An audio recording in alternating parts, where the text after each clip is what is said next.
What is up, guys? Deadlock Gesture back again with my mom. Hi guys. Coming up is a highly requested video. It is Prince EA's suing the school system, and I chose my mom to react to this because she is a teacher. Yes, I do teach here in the state of California, so all of my comments and opinions do stem from my experiences as a teacher in California. So I hope you enjoy. Let's just get into it. I wonder if he really did sue the school system. Everybody's a genius. But if you judge a fish by its ability to climb a tree, it will live its whole life believing that it is stupid. Oh. Ladies and gentlemen of the jury, today on trial we have modern day schooling. Glad you could come. But also makes them climb down and do a 10-mile run. Tell me, school, are you proud of the things you've done? So he's saying that the school system is making kids do things that maybe they're not able to do, or it's unrealistic to expect from them. Like you can't expect a fish to climb a tree. Yeah, that's just unrealistic. Okay, so this is interesting. Already has my attention. Okay. Same here. Turning millions of people into robots, do you find that fun? Do you realize how many kids relate to that fish? Swimming upstream in class, never finding their gifts, thinking they are stupid, believing they are useless. I call school to the stand and accuse him of killing creativity, individuality, and being intellectually abusive. Oh my gosh. He's an if I may present the evidence of my case. Let's see the evidence.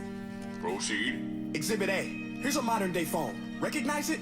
Here's a phone from 150 years ago. Big difference, right? Well, get this. Here's a classroom of today. And here's a class we used 150 years ago. Looks the same. Now ain't that a shame? In literally more than a century, nothing has changed.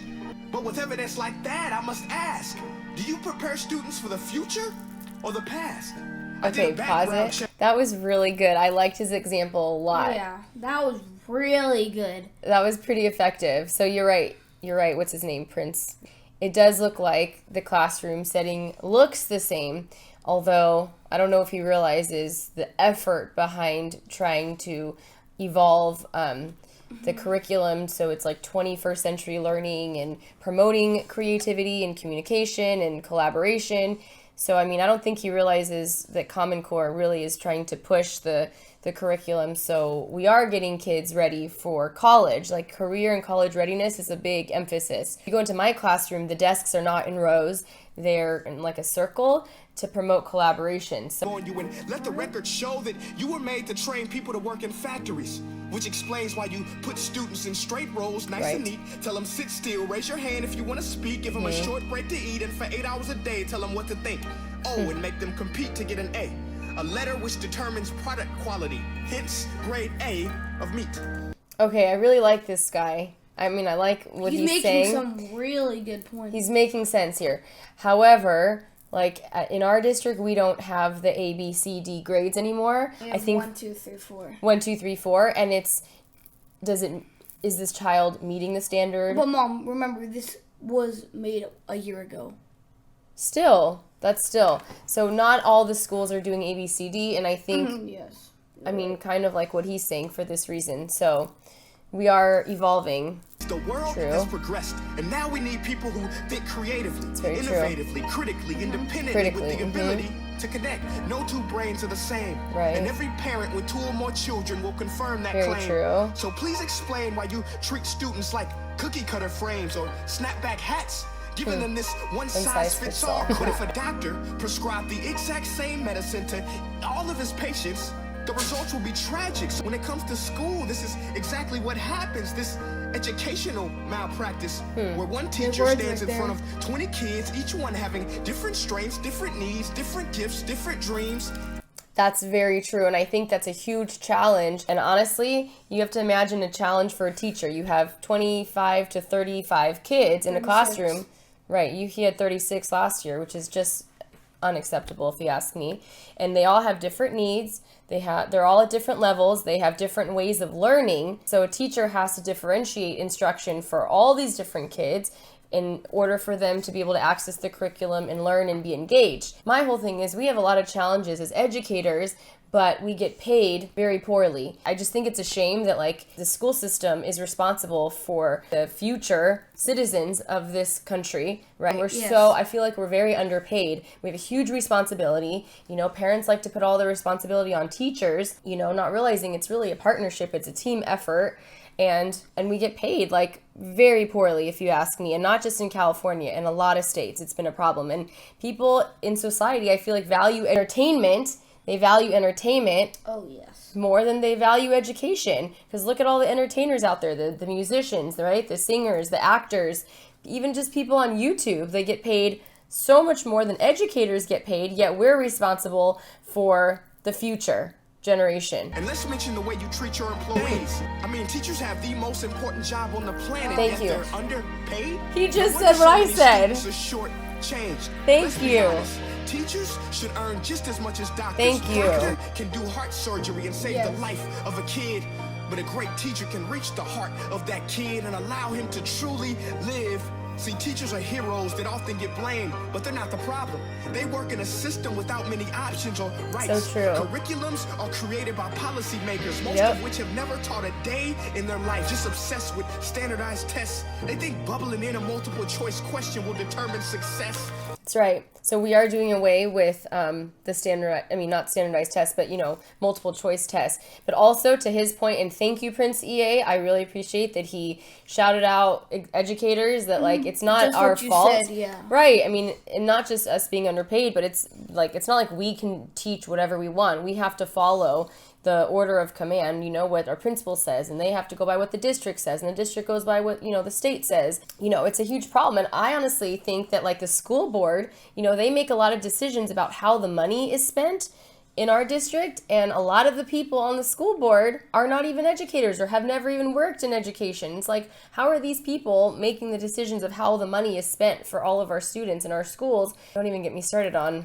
who's in charge of education in this country. It's too cruel to be used and should be abandoned, but don't take my word for it. Take Frederick J. Kelly, the man who invented standardized testing, who said, and I quote, "These tests are too cruel to be used and should be abandoned." Ladies and gentlemen of the jury, if we continue down this road, the results will be Man, the person that actually made standardized testing said that. Right. I mean, those standardized tests are grueling. Those results, you know, those scores determine, how well your kid knows language arts and math. And then those scores are used to determine how well, how good of a school you're in. They literally use those scores to rate the school. And so it's like, if I'm at a school where a lot of the parents don't speak English, can't really help their kids with homework a whole lot, even if like my school is like 18% special ed population, you're comparing all the English language learners and special ed students at my school to like your school, where, you know, let's just say it's not a Title I school, and the parents are, you know, they are kind of well off, you know, they have money, the parents are really educated and have a lot of money, and takes kids at your school versus kids at my school. You can't compare. So you go on a website that basically rates the school, right? And it's going to show that your school has like more stars or whatever than my school. Does that mean that your teachers are better? Does it mean that your school is a better school, or that the students at your school got higher test scores? I mean, really, that's what everybody looks at. The test scores. That's all they look at. They don't look at anything else. And that, you know, there's a problem with that. I don't have much faith in school, but I do have faith in people. And if we can customize healthcare, cars, and Facebook pages, then it is our duty to do the same for education. Definitely. Upgrade and change. No more Common Core. Instead, let's reach the core of every heart in every class. Sure, math is important. He doesn't even know what Common Core is, because if he really knew what it was, he wouldn't be making that statement.